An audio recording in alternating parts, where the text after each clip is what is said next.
The moon is often described as having divine feminine energy, the female counterpart to our sun. It is a source of cosmic phenomena, providing us with beautiful eclipses, changing tides, and hopefully a future staging point for missions to Mars and beyond. But when we start to look at the moon under a closer lens, a number of strange characteristics suggest that it might be hollow, and that there may be a secret moon base. The moon rings like a bell. The Apollo missions and subsequent moon landings have been at the center of controversy and conspiracy for years. There has been an interminable debate as to whether we actually landed on the moon, what we found there, or to what extent NASA has been hiding information from us.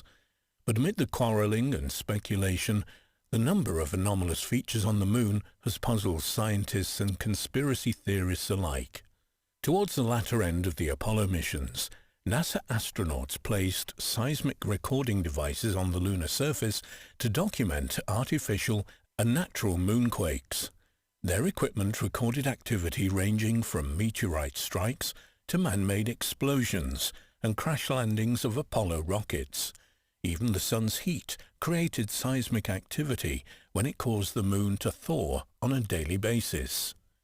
The astronauts were given a series of ALSEPs, or Apollo Lunar Surface Experiment packages, to set up seismographs and initiate detonations, ranging from shotgun-like charges to mortars with multiple grenades. Eventually, NASA intentionally crash-landed the Apollo 12 module as well as the SIVB rocket, setting off an explosive force equivalent to nearly 12 tons of TNT. What they found was that the moon rings like a bell, reverberating sometimes for hours at a time. Not knowing much about the moon's material composition, NASA and the Apollo astronauts were astounded by what they heard and the results that it entailed. Clearly, the moon's density was significantly less than the Earth's. The moon is a little more than 1/4 the size of Earth, another bizarre characteristic compared to any other natural satellite in our cosmic region. Of all the moons in the solar system, ours is the 5th largest. No other planet that we're aware of has a moon that is as proportionately big as ours. All other planets with moons that size are massive gas giants. Neptune, the closest in size with a moon that big, is 4 times the size of the Earth. The moon is about 2,100 miles in diameter, compared to the Earth's nearly 8,000-mile diameter. Yet, the mass of the moon is only 1.2% of Earth's, while the volume of the moon is only 2% of Earth's.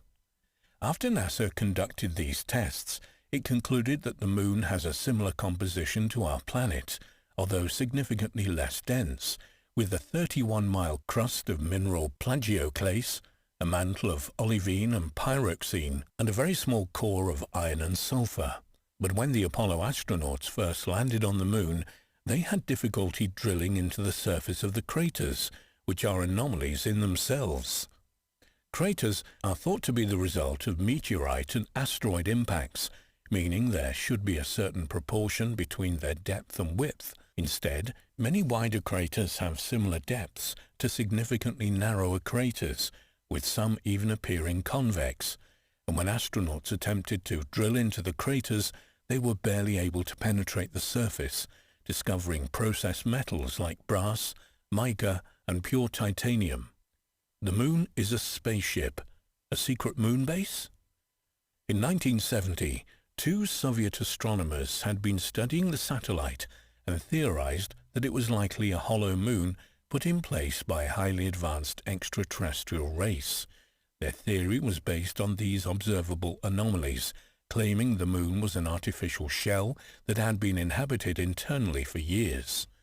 While it might seem far-fetched that we are being surveyed by an extraterrestrial race on the moon, or that a hollow moon may have been intentionally placed in Earth's orbit as a secret moon base, there are a plethora of inexplicable facts about its relationship with Earth. To this day, there are several theories that attempt to explain how the moon ended up orbiting our planet, though none have been absolutely accepted, leading many to believe the moon is a spaceship. Without the moon orbiting precisely where it is, it's possible that life on Earth wouldn't exist, or at least wouldn't have evolved to the point that it has. In fact, it's estimated that less than 10% of all terrestrial planets in the universe have an Earth-to-Moon ratio like ours, which provides the stability that is necessary to maintain a climate that can harbour life. The size of the moon is such that it affects our axial tilt, or the way that the Earth wobbles on its axis, changing by a single degree over the course of thousands of years. This relegation to 1 degree of movement is necessary for climatic stability. Without the moon's balance, the Earth could tilt as much as 85 degrees every million years or so, causing drastic changes. This would adjust the orientation of the Earth to the Sun so significantly that the Sun would shift to be situated directly over the poles rather than the equator where it currently is. Life would not evolve during such radical shifts. Is the moon artificial? There are 2 ways that planets typically acquire moons, through accretion or capture. The process of capturing a moon is just like it sounds. A moon will drift into the orbit of a planet and become trapped in its gravitational field. In the process of accretion, a moon is formed at the same time as the planet from the accretion disk of the solar system. But this theory has been widely dismissed due to the differences in core composition and the fact that the moon is almost 1 billion years older than the Earth. In fact, the mineral composition of rocks found on the surface of the moon varies drastically from those found on Earth. The abundance of titanium is one example of such an anomaly, with certain lunar samples containing up to 10% of this precious mineral. The highest abundance of titanium-rich minerals on Earth has never exceeded 1%.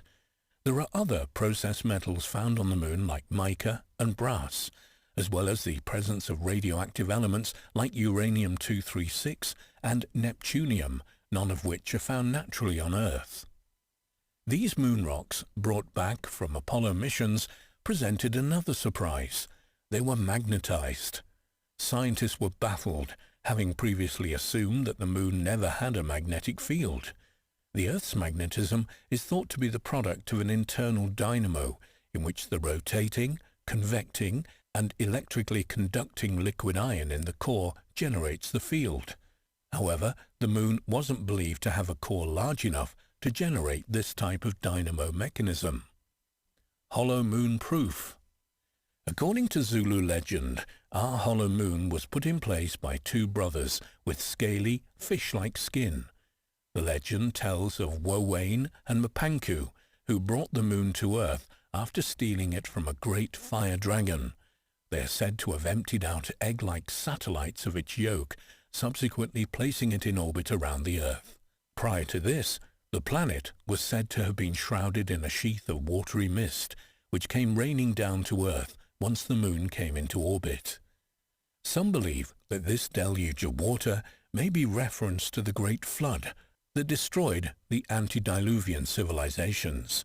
The 2 brothers mentioned also bear similar characteristics to Enki and Enlil of ancient Sumerian lore, who were responsible for instituting the first civilizations of man and are often depicted wearing fish garb. Another strange characteristic recorded on the moon from one of Apollo 14's ALSEPs was the presence of a cloud of water vapor on the moon. After 40 years, NASA reported finding the presence of water in rock samples brought back from these missions, stating that the discovery would change how we think about the moon. A further examination showed that this water had twice the levels of a deuterium isotope compared to water found on Earth. Furthermore, they said there was reason to believe that there are 600 million tons of water trapped in craters on the moon. At the time of Apollo 14's discovery of water vapor, NASA claimed that it was the result of ruptured water tanks that had leaked Earth water into the atmosphere. This cloud of vapor covered 100 square miles and lingered for 14 hours before dissipating, making NASA's explanation improbable, considering the water tanks they were referring to only contained between 60 to 100 pounds of water. NASA also claimed that the water from the ruptured tanks simultaneously burst, though they were over 100 miles apart. Why would they make such an absurd claim, and why did it take 40 years to analyze and discover water in these rock samples